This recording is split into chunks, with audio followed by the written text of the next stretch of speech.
day to our instructor, Miss Pamela A. Seriaco.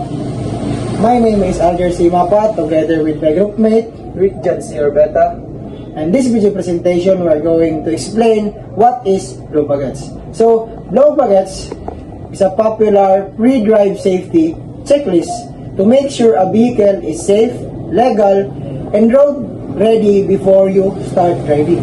So, each letter stands for a critical item that needs checking. So let's begin. So let's start with the letter B, which is the battery. It ensures the car has enough electrical power to start and run essential systems like ignition, lights, and electronics.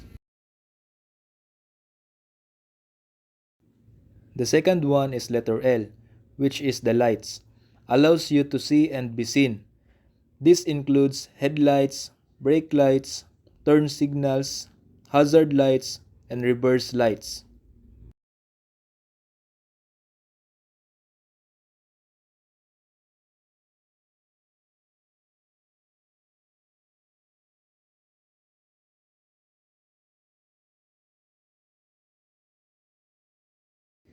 The third one is letter O, which is the oil. It lubricates the engine's moving parts to prevent overheating and excessive wear. Low oil can cause serious engine damage. The next one is letter W, which is the water. It keeps the engine from overheating by regulating engine temperature through the cooling system.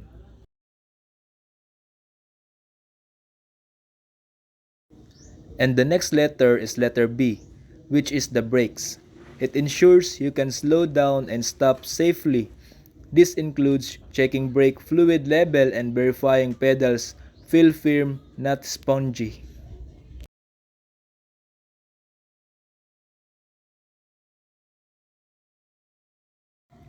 And the next letter is letter A, which is the air. Proper tire pressure ensures good traction, fuel efficiency, and safe handling. Underinflated tires can overheat and fail.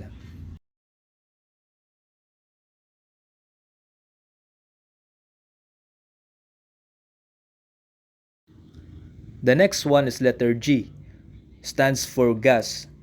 Necessary for the engine to run, ensures you have enough fuel for your trip and prevents fuel system damage from running dry.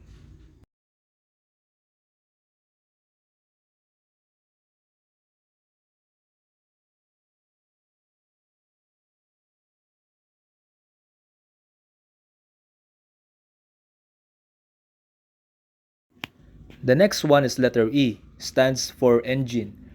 General engine condition, listen for unusual noises, check the leaks, and ensure the engine is running smoothly.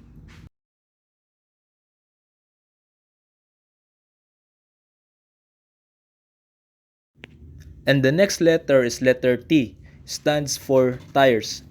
Inspect tread depth, tire condition, and look for cracks, bulges, punctures, or uneven wear. Safe tires reduce risk of blowouts.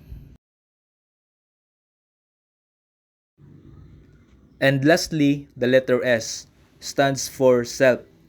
Assess your own physical and mental state before driving. Ensure you are well rested, alert, and sober.